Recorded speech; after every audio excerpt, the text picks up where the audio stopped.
Hi, happy morning everyone. Welcome to Metier YouTube channel. I hope you are all fine and preparing well for your upcoming NORCET exam as well as for RRB exams.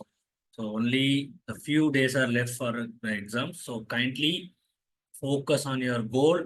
Don't look in any directions, but you have to go ahead. So try to complete all the important subjects on the important topics so that you can cover most of the questions so that you can attend very well. So today also we are going to see a important topic. It is image based question. Okay. Okay. We'll start today's session. So I will show the images so that you can find out what it is. During the YouTube video, you can stop and find out what symptoms will be, which disease condition will have these type of symptoms. Okay. Yes, we'll start today's. Okay. So AIIMS image-based questions, very, very important. You will get at least 3 to 4 or 5 questions, image-based questions will come. Either maybe instrument or either maybe it's may signs and symptom or it may be a ECG. Okay. It may be IV cannula. So many things are there. Okay. So please try to read some image-based questions. Very, very important. Okay. First question. This hyperpigmentation seen in which condition? So which color it is? You can see it is which color? It is bronze, right? So bronze color pigmentation. It is hyperpigmentation seen in Addison disease. So Addison disease patient will have this bronze color look. Look at the face. Look at the chin here. The overall face and hands will be look like an bronze in color. So it is seen in Addison disease. Okay, right. Second question. When the examiner stabilizes the right hip with the left hand, and the examiner possibly extend the right thigh via hyperextension of the hip leads to pain in the right iliac lesion. It is called Soya sign. It is indicating appendicitis. It is Soya sign.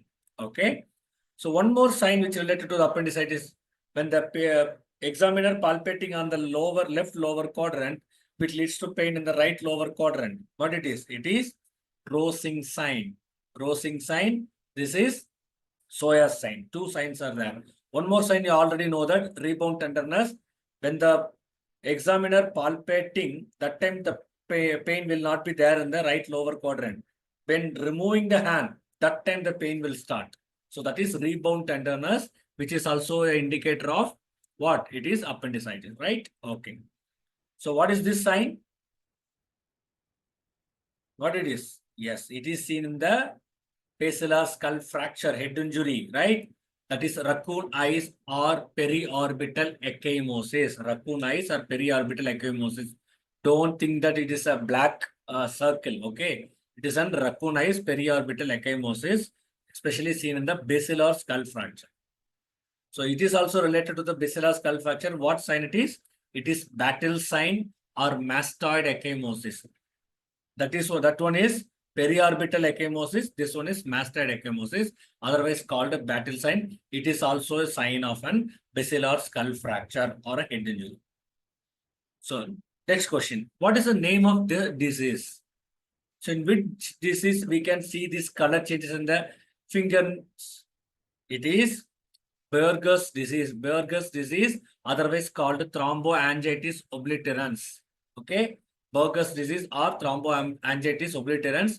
It is intermittent claudication. Intermittent claudication. Why it is happening? Because of the blockage. Because of the blockage of the arteries, the blood circulation is getting affected, right?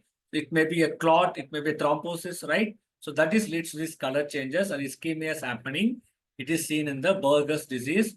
Okay, Berger's disease, otherwise called thromboangiitis obliterans, intermittent claudication, right? Okay. So this image, this facial changes indicates unseen in which condition? Look at the face carefully. Yes, it is chipmunk face, which is parotid gland swelling seen in the bulimia nervosa, which is seen in the bulimia nervosa. The chipmunk face, the parotid gland swelling will be there, right? Okay. Okay, this is what is the vaginal discharge indicates. The image you are seeing, what you are seeing is it is on vagina where we can see this abnormal vaginal discharge. Yes, it is vaginal yeast infection or candidiasis infection. So it's a peculiar type. It is what it is. The cottage cheese-like. You can see the cottage cheese-like discharge that is thick, which is non-odor. That means no smell. Okay, but the area will be itchy, irritation, burning sensation. Everything will be there, but it is no odor. So it is an candidiasis. Okay, it's a candidiasis infection. Cottage cheese. It's very, very important. Okay. What is this painful lesion is called? It is the groin area. What is this painful lesion is called? So it is called cancroid. It's called cancroid, a sexually transmitted disease caused by Haemophilus ducreyi. Is characterized by painful genital ulcers and swollen, painful lymph nodes in the groin. If it is non-painful, it is syphilis. Painful is Haemophilus ducreyi, non-painful is syphilis. Clear? It is because when the lymph nodes are getting bursted, this type of cancroid will form. And sometimes the wound is, the lesion itself become this painful lesion. Clear? Okay. So next question, when the examiner hand is at the middle inferior border of the liver, that means your right side. Patient is asked to take deep inspiration. During that inspiration, if the patient is having the pain, it indicating what? It is Murphy's sign, acute cholecystitis. Clear? Acute cholecystitis, otherwise called Murphy's sign. The hand is in the inferior border of the liver, that is lower border of your rib, right? So a patient will, examiner will place the hand deeply. The patient will be advised to take a deep breath. During the inspiration, the patient will feel pain, right? It is Murphy's sign. Oh, next, what is the skin changes name? You can see something is abnormal in the skin, right? It's a kind of a bleeding, right? It is spider angioma, especially seen in the cirrhosis of liver.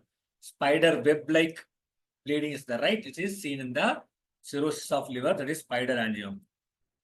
Okay, next question. What are these signs name? Look at carefully. Easily you can, this puffy face, it is moon face. This is buffalo hump, right? Moon face and buffalo hump seen in the Cushing's syndrome.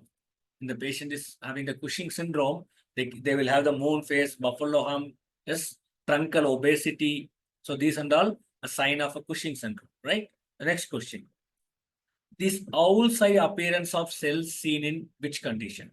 So when you do the blood test, okay, the cells will be look like an owl's eyes. In two conditions, we can see this owl's eye. One is cytomegalovirus. Another one is Reed-Sternberg cells, that is Hodgkinson lymphoma. So two conditions. So how can we differentiate it? Okay. So here they given the cytomegalovirus only. See, here also you can see the owl's eye. Here also you can see the owl's eye. So how can we differentiate? Coming to the cytomegalovirus infection, it is blue in color. That is, it mainly affecting the basophilic, okay, basophil cells. So if you see the internuclear, it will be bigger in size, right? You can see it here, bigger in size. Coming to the Hodgkinson lymphoma, that is Reed-Sternberg cell, it mainly affecting the eosinophil cells. So it is pink in color. So that is the main difference. Blue, pink. Bigger internuclear cell, internuclear cytoplasm, smaller one. Clear? Here basophilic is eosinophilic. So differentiated, so you can answer clearly. Next question. White islands in a sea of red is a characteristic of which rash it is? So white islands in a sea of red. That means red color sea is there. In between you are able to see the white island. Can you see it here? What is this sign? In which condition we can see in this sign? Yes, it is Hermann's signs. Hermann's sign, it is a condition we can see it in a dengue. When the patient is recovering from the dengue, that time we can see these white islands in the sea of red. That is Hermann's sign. Erythematous eruptions. Erythematous eruption is seen. Okay, in the dengue fever. Okay, that's the next question. A tough, a grayish white pseudomembrane in the throat composed of dead cell, bacteria, and other substances. which can obstruct the breathing. It is seen in which condition? A pseudo membrane. The word comes in the throat. It is what is it? It is diphtheria. A pseudo membrane present in the throat. It is made up of dead cells bacteria. Okay, it is diphtheria. Next question. Okay, that's all about today's session. That's all. I think today we have covered more slides, right? So because the exams are coming, so we were planned to given more slides. So please go through these videos again. So please read it well. All the best. If you are not subscribed our channel, please kindly subscribe the Metier YouTube channel so that we will upload more videos that will reach you. Thank you all. We'll meet you in the next session. Thank you so much.